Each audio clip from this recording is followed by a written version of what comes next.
Welcome to episode 72 of the Brew Crew Scoop. The Milwaukee Brewers are NL Central champions again, third time in a row and fourth time in 5 years. Never doubt, even after starting 0-4, that they would clinch with over a week left. They've tied the franchise record in wins with the 2011 and 2018 teams and they still have 3 games to go. So it's 96 and 63. 100 is officially out of reach. But one win in the last series means a new franchise record in wins. So pretty crazy. A team that wasn't expected to really go much over 500. And then on top of that, to start 0-4 and be 500 as late as like 15 and 15, I want to say. They're going to end up finishing over 30 games over 500. Yeah, obviously, just keep chugging along. I'm sure we'll talk about some of the recent events that maybe weren't so ideal. But yeah, can't be mad as a Brewers fan. I've been saying that the last couple pods, but doing what we have to do. Maybe not, you know, 12 straight or 13 straight, but doing what we got to do. Yeah, it's a little bit of a bummer. I said that at one point they only I found a tweet that I had from earlier that said they needed 24 and 18 to finish the year to get to 100 wins, which is a long stretch to play 6 games over 500. So unfortunately, they are not going to be able to do that. But obviously, you'll take the long win streaks followed by 500 baseball rather than the long win streaks followed by long losing streaks. So it's all good. After clinching the playoff spot, I should say, the Cubs went on a long losing streak. And they are still at 89 wins. But the Reds in the NL Central closing in on that last wild card spot after they just won today. They're only a half game out behind the Mets. So the NL playoff picture is still kind of interesting. So is the AL picture. Yeah, I was gonna say obviously the Guardians have completely ran down the Tigers from like 15 plus games back, which is crazy. But in the NL, I think I saw the Cardinals are eliminated technically, I think, but um on the ESPN standings app, they're not. I'm assuming it's a tiebreaker why they're eliminated, and the app isn't recognizing that necessarily. So, um, but the Mets, Reds, and D-backs are all in it for that last spot and very close with 3 or 4 games left each. And then in the AL, there's going to be one team left out between the Red Sox, Tigers, and Astros. Um, so very close there. Um, kind of some fun. Mariners clinched the division last night for the first time in 24 years. So some cool storylines when it looked like there may not be any between the Mariners winning and the Guardians passing the Tigers and the Reds maybe sneaking in, a team we didn't really see as a playoff team. And then the Diamondbacks. I mean, they're a game out and they sold at the deadline. So some good stories. Yeah, they sold two very valuable pitchers that could be helping them to the Brewers. Yep, Just that's right. kidding. But yeah, it's interesting. I mean, I know it's not we're not a Guardians pod, but that team battling back and potentially being in the playoffs is absurd. Like their lineup is pretty miserable. Their rotations had a couple guys step up, but they are not all that great. The back half of their pen is missing a big piece because he is really good at throwing first pitch balls to start innings. Um, Absurd that that team is battling for the playoffs. And I don't know. One of our friends was said something about it being disgusting that they could make the playoffs. But I mean, I think if you're like, I don't know if it sounds bad, but like that bad of a lineup and team, and you're somehow able to pull it out, it just makes it feel a little more magical. Obviously, they might get rolled over in the playoffs, but I mean, lots of teams can get rolled over in the playoffs. I'm a Brewers fan. I've watched us roll over in the playoffs enough times, no matter how good your record is in the regular season. So, if they're able to battle through, I think that's pretty cool too. So, um, yeah, crazy stuff going around in I'm the not sure league. it's actually still possible, but according to ESPN, it is for the Marlins. So that that would be kind of crazy. I A don't team feel that like it is. I don't Maybe think though. it says they're 4 back, and some teams have 4 games. So them and the Mets both must technically have 4 games left. I Um, believe the Marlins but play one of those teams, maybe. but that would mean that they're only still actually alive if they have the tiebreaker over the Mets, which I have no idea. But according to the ESPN app, by just the Do you know wins if the alone. ESPN app updates like instantaneously? Because the Reds obviously won. Yeah, it does. It does update within a couple minutes, so that is updated. But I don't know about the actual eliminated like denotation. So um yeah, the tiebreakers get so confusing. But Well, they uh changed, right? Now it's interleague intra or interleague record, I think, or interdivision. for the tiebreaker, Yeah, I well think for it's Mets and Marlins, I think it's just head to head. I yeah, if think it's just those two. Yeah, sorry. yeah, Is it? Yeah, I I think guess head to head, and then after that, because that would be they a they basically three. got rid of the of game 163 opportunity though. I think. Right. I think that well everyone plays everyone now, so I think that there's pretty much well, I guess you could play them 6 times. I don't know, but I think it's head to head to start, and obviously they're in the same division, so they probably played each other, whatever it is, the 13 times or 11 times. So I don't know what that is, but that would be crazy if we were talking about Marlins Dodgers in the first round. Yep.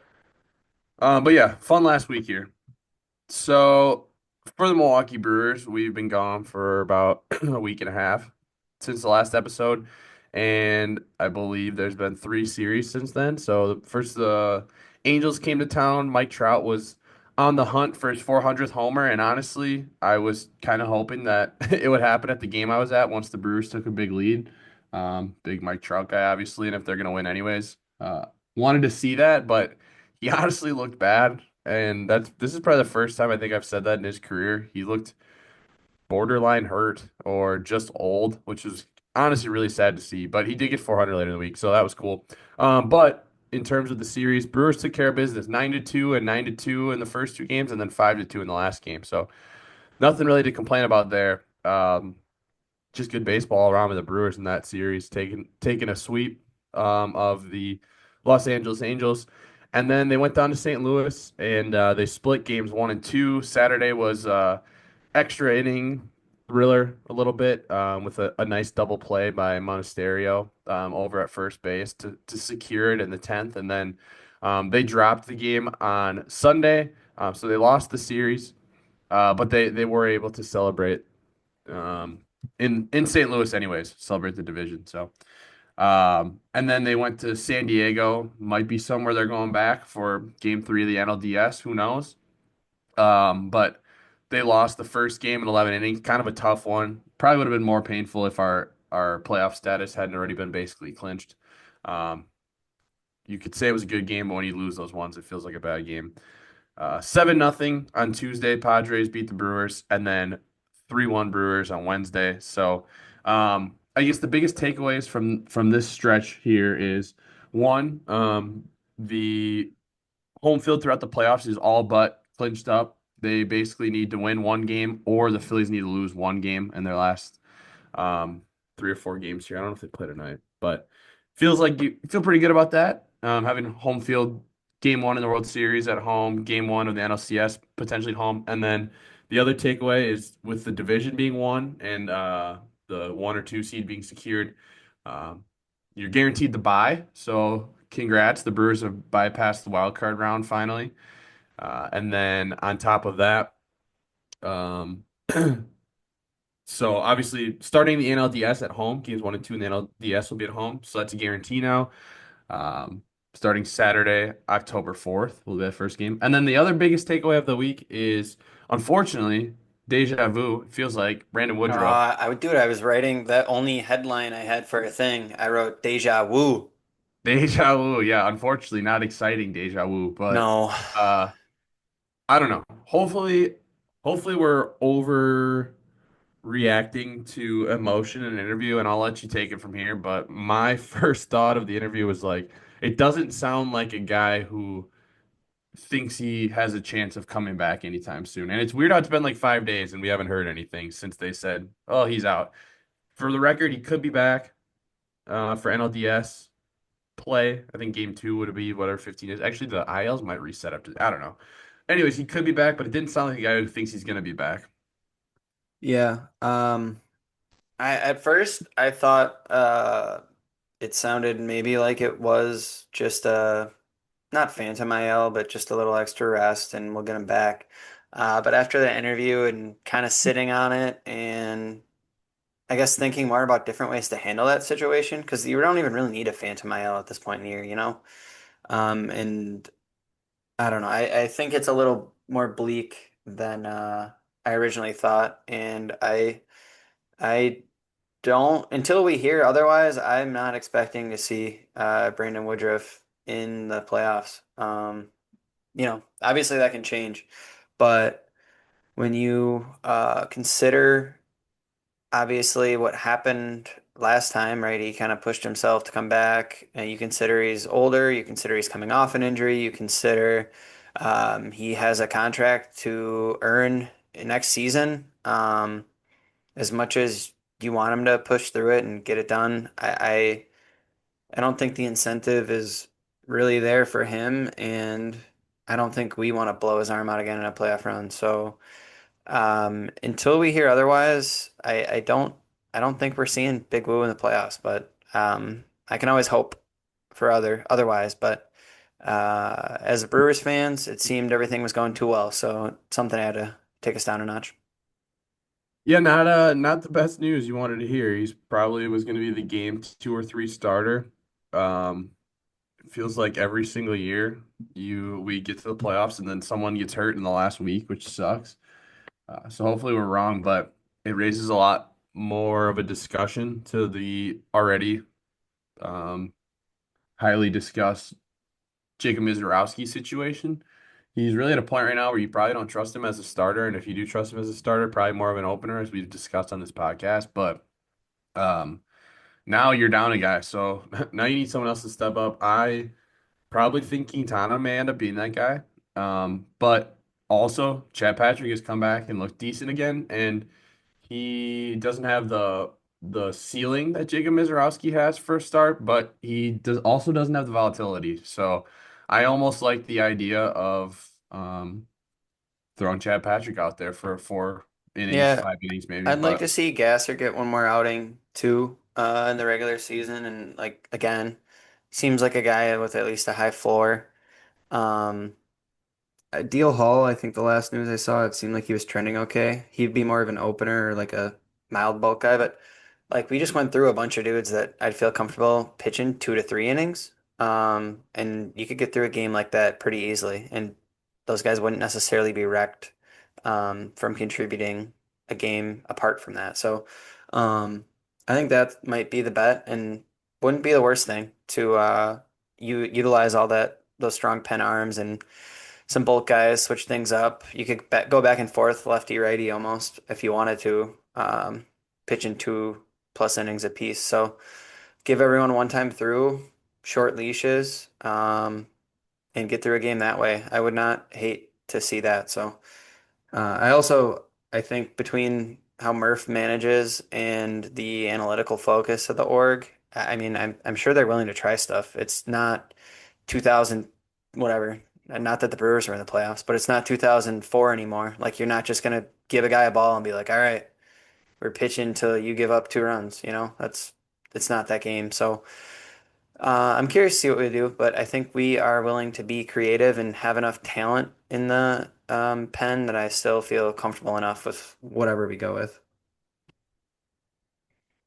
yep. Along the same lines, talking about Woodruff, Yelich, Woody, Peralta, and then Pat Murphy too, obviously as a bench coach, but have all been around for all these playoff appearances. So Sophia Minter got a cool picture of them with Mark Ananazio.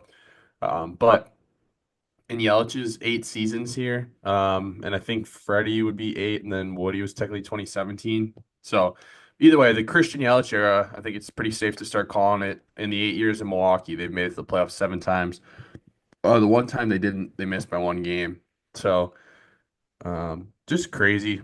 Is really the biggest takeaway. 3 playoff appearances in whatever 40 years, and then to have 7 and 8 years now. Pretty cool. I know it's only resulted in one playoff series win in that stretch, the NLDS in 2018, but it's the bites of the apple are there, I guess. And Yeah, lots hopefully, of unfortunate luck too, I think. I mean, yep, it happens to every team, but yeah. Yep. But You gotta hope that they win a series or two or three this year for sure. So nice being in the NLDS takes away a tiny bit of that craziness, but still a 5 game series. Got to show up. It's nice that the first two at home. All right. Who is your untouchable pitcher of the week?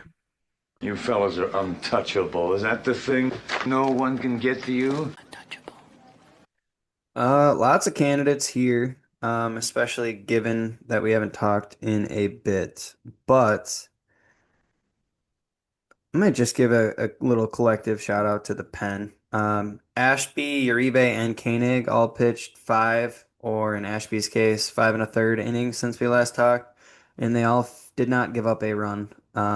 So all names I think that fact would be pretty big pieces in the playoffs. Obviously, Koenig's been a stud this year when it's popped up, and then or when he's been needed or called upon. He actually closed out the game against the Angels I went to. They did like kind of the Uribe eighth, Koenig ninth deal. Ashby's been filthy as long as he throws strikes, and Uribe, with that wide receiver one energy, has been getting it done. But I think Ashby had 7 Ks since we last talked, Uribe nine, and Koenig four. And like I said, all of them failed to give up a run. So, um, yeah, shout out those guys for getting it done. Um, yeah, I was trying to think if there's anyone else to shout out. Woody actually did have a good start, but Yeah, he did. yeah. I don't know that I have anything out of that. All right. Who's your hot hitter of the week? Oh, stop jumping on fire, Ricky Bobby. I'm on fire. He's so hot right now. Hot hitter of the week is our combined first baseman, which at this point of the season does not include Reese Hoskins. But Jake Bauer, since we last talked, in 19 plate appearances, has a 1.150 OPS, and Andrew Vaughn, since we last talked, in 25 plate appearances, has a 1.019 OPS. So our first baseman's one dotting right now. Tough situation for Hoskins to emerge back into is Rake Bowers and King Vaughn. So shouting out those two.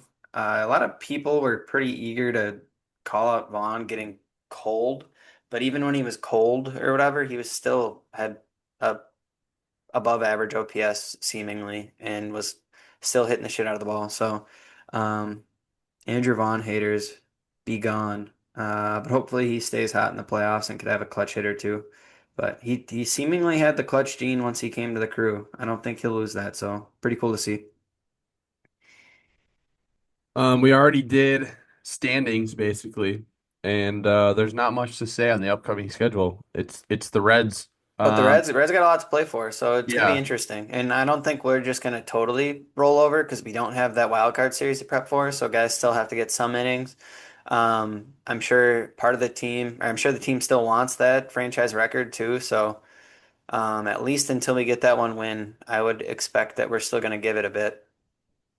yep. Also, I mean, I think we're having a more of a playoff preview pod, but Reese Hoskins might be playing in his last Brewers games this weekend too. So I think that's safe to say. Yeah, kind of a bummer. Just some unfortunate circumstances, and you knew he was going to start slow after that injury, but unfortunate. Seems like a good dude. Just didn't end up working out, and I can see him being successful somewhere else, but I don't see him coming back.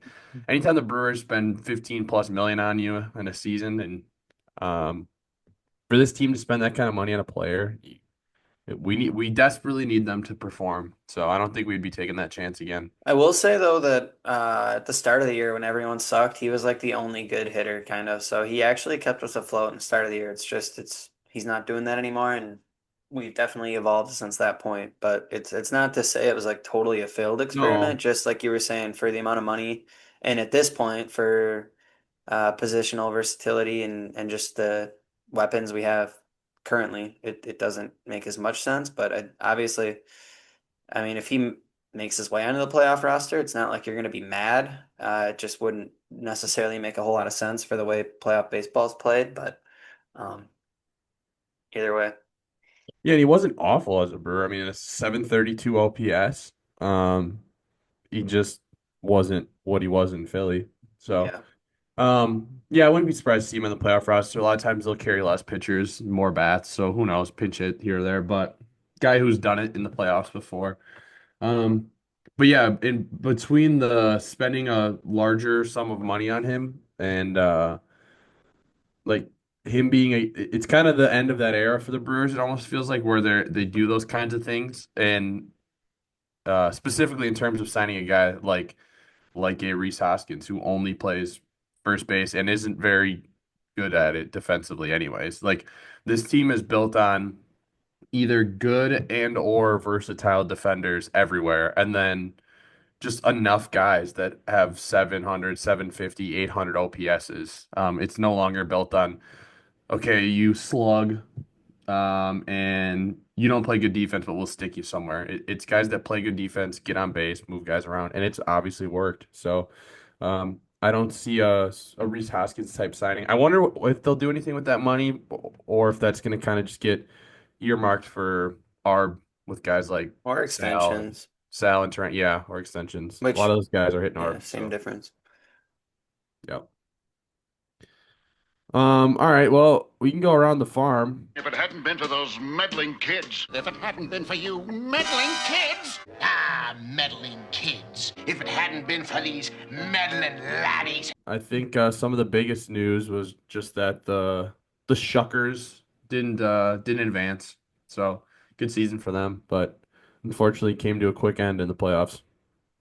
Yep. And then they announced some of the like all-stars after season. So Tyson Harden was an all-star in the Midwest League. So for the T-Rats, I'm going through Brewers player development Twitter here. He had 11 starts with the T-Rats, did not give up a home run in 57.2 innings, ranked first in FIP and second in his K to walk ratio.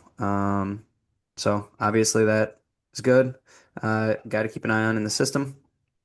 Jesus Made was a Carolina League All-Star. I don't think I have to really go into details on his numbers, so I will save a little Jesus Made talk because there's no shortage of that around here. Teammate Luis Pena also was a Carolina League All-Star. Again, don't really need to dive in, but he was, as you can imagine, when you're named an all-star, you're on the top of a lot of statistical leaderboards, and him and Mate definitely were that. Eric Batanti was also a Carolina League all-star, so good to give him a shout. 19 home runs, led the league, so that's obviously impressive, and had quite the high exit velocity. So good to see that, and more young prospects producing. Melvin Hernandez, pitcher, I believe. Yeah, 121.2 innings in the Carolina League with a .99 whip, which was second in the league for qualified pitchers and was first in his walks per nine, while only allowing 3 home runs all season. So pretty efficient arm in Carolina. I believe he finished the year in Wisconsin as well with the T-Rats. Um, and then Luke Adams. Actually, I'll go Brock Wilken first. Brock Wilken was all-star with Biloxi. He led all hitters with minimum 40 games, which I think is kind of like a qualification threshold they use in the minors. In OPS, slugging percentage, walk rate, and at-bats per home run. So obviously that's good. And then Luke Adams, also a Biloxi Shucker All-Star, was second in OPS and led the league in hit by pitches, which is kind of funny. But he was also good in his home run percentage and slugging percentage, top 5% of the league. So I know we mentioned both those guys, especially when we were talking to Javik, but they got it done. And then the Shuckers manager was also the Southern League Manager of the Year. So Shuckers cleaned up the season good enough, I think, with some of those guys coming back, and I'm looking forward to probably walking through how that season ended with Javik and just talking about the um, status of the org because Biloxi is kind of for the last couple of years has kind of been the team to keep an eye on. I guess this year the Timber Rattlers too in our org were stacked, but Biloxi has a lot of fun players roll through there, whether it was Churio when he was in Double A or um, whoever you want to pick out. But we've had a A lot of good talent run through the farm for the Crew over the last couple of years. Other news that I saw, not related to the farm, but so we mentioned McGill briefly, but could be back soon. Um, the that was just a quick note. The other thing we didn't say yet, Freddy Peralta 200 Ks. Wanted to tie that into the untouchable pitcher segment of the year, but I forgot to say that earlier. So 200 Ks again for the third straight season. Um, this has arguably been his best season as a big leaguer. He's been really good. And then the last thing, probably the biggest news, was that everyone's freaking out about the night game on travel day in Milwaukee, and everyone was like, "Wow, what's the big deal?" And all the beat reporters were like, "Oh, might have to do with like testing out scheduling, blah blah blah blah." I think it's because Shaq was supposed to be there and he canceled. I think that's the reason why they had a night game. But anyways, John Blackwell, of the Wisconsin Badgers, posted a picture of him with Shaq in Madison that same night. So. I know Shaq seemingly has a taste for the 18 to 22-year-old women these days, it seems like on social media, even though he's like 60 years old. So I wonder if some college girl matched with them on Tinder and he decided to cancel his Shaq Diesel concert in Milwaukee and headed to Madison instead. But I thought it was strange to cancel on the Brewers and then DJ Madison that night. What's your takeaway? Yeah, I mean, I don't, I'm not going in that deep on Shaq and whatever he's up to, but um, yeah, I don't really care to be honest with you about the night game on a travel day, yada yada. Such a politician. Whatever. You want to talk Badgers? I don't want to talk about the basketball team. I think it's No. time to talk about the football team. Oh, I'd much rather talk about the basketball Well, team. yeah, I guess. Um, all right. Let's see what else we got. Well, I Yeah, I don't mean, know. yeah, McGill, Hall, a lot of guys I think still will have to hear, but obviously not ideal that they weren't getting live reps, but could be worse with our situation. At least the bats are healthy. I know. I mean, you talked about the Yelich era. Obviously, Yelly's injuries in the past have been quite the bear on the team, so at least he's still around. Yeah, obviously we'll do before we do postseason, excuse me, before we start the postseason talk, we'll talk about the roster a little bit. So, um, yeah, it'll be interesting to kind of piece together who the pitchers are. So, because they can go a lot of different ways with how they want to approach these games. But right now, it looks like it could be the Padres or the Cubs. But there's also still, I think it's pretty much set that the Cubs are going to be in that bracket to face the one seed, and it's almost set that we're the one seed. So, and the Padres, I think last look of the standings were also pretty set in their spot. So it more and more every day, it seems more likely that it's going to be either the Padres or the Cubs. Um, they're not really teams that I really like facing ever, but it is what it is when you're in the playoffs in the NLDS. Cubs did mention that Kate Horton's undergoing some testing for an I think injury. Matt Shaw missed a game too. He did miss a game, yes. And Horton is. It sounds like they're a little concerned about him making the playoffs. Yeah, it's weird. So, It's like back spaz. It's not like I don't know. It's hmm weird. But I guess didn't we have a pitcher that had that like in the last 2 years? Wasn't there someone that had a back and or maybe it was a different team? But I I think remember it's last year between Yelich. or one year I definitely know Scherzer had that going on, but he's a little bit of a different story. But I think the maybe when he was with the Rangers, I don't know, but he had that going on. Yeah, it's a weird thing. There's definitely levels to what the back spasms mean, but yeah.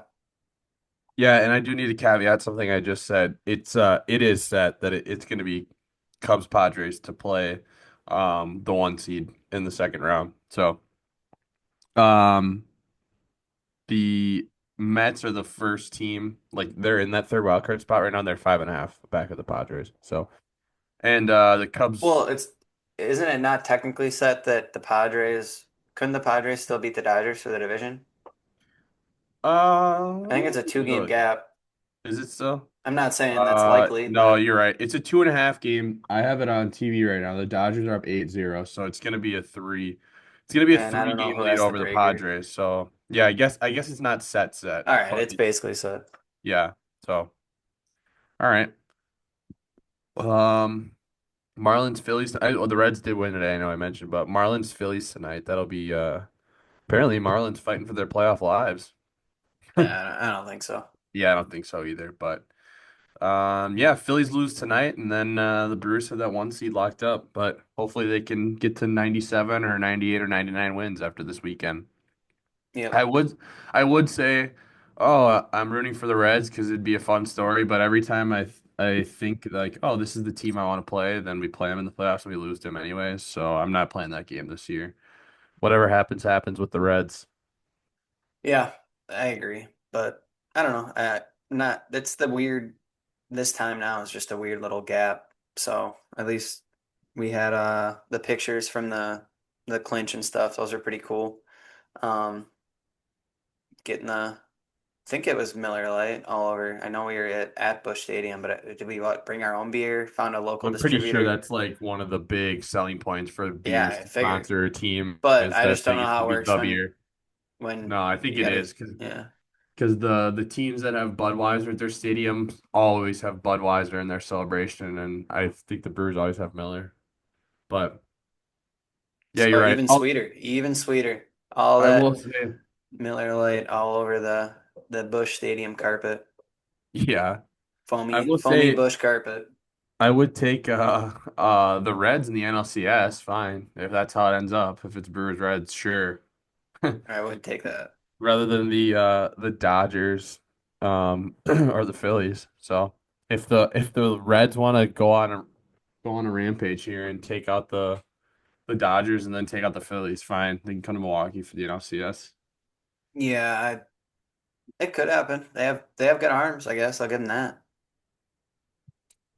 Yeah.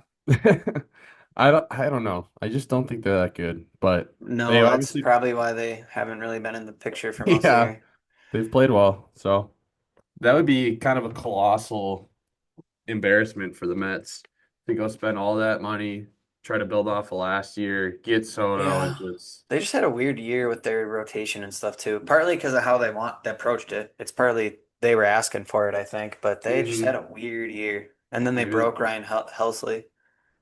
yeah, that's crazy how that's panned A out. lot of bullpens are crazy right now. The Dodgers pen is disgusting too. Um, I don't know. I don't know how to explain that. It says on the screen Dodgers clinch with a win, so like the NL West. So There we go. all right. Yeah, I mean that's all I really had. Just getting excited for the playoffs. We got a long wait for the Brewers Yeah. to play a playoff game, but I'm fine with that. So I know we already addressed it, but it seems like people really want you to talk about it again. You got any take about Bob Uecker not actually writing a letter that stated that we had the best road record in baseball? yeah. Do we just want to make it clear that like that I, seems to have been a I pretty thought bad we did mishap? last But time. no, we did, Oh but yeah. people still were yapping about it. So Well, just want to yeah, clarify that it seems like the social media team, which I know is one thing you've noticed, is they've been a little off their game anyways. they I have. think if people couldn't infer that it was at least partly a fictional letter, it has been noted at this point that it was Yeah. Murph just kind of riffing. Yeah. I think the clubhouse knew that, and I don't think any of them had an issue with carrying on Uke's spirit. And obviously, his it seemed like favorite part of every year, at least my favorite part of every playoff berth, is seeing Uke celebrate with the team. So I think it was just a way of carrying on that legacy. But Yeah, it was kind of corny the way the social media team passed it off. Though I will say I don't think they were intentionally trying to do that. I think they just generally didn't know. And which whatever, like we should just eat that. Like that was kind of embarrassing for a minute. But on the flip side of that, to the Cubs fans slash single fan that has tweeted on like every single one of the Brew Crew Scoops tweets for the last 2 weeks. What about the Euchre note? What about that? And I literally quoted it and said, "Oh, here's our take on it." And then he just liked the message. I'm like, "Do you want to double down, jackass, or not?" So both sides are wrong. yeah, Anyways, yeah, that's all I got. Go Brewers. Franchise record for wins. NL Central champs. Those are my takeaways. But yeah, maybe some pocket pancakes tomorrow. Yeah. Get us into the downtime of that. It'll be fun to watch Wild Card Weekend without any fear of us not making it through it. So I'm looking forward to that actually. Yeah. All right. Hey, go Brewers. Go Brewers.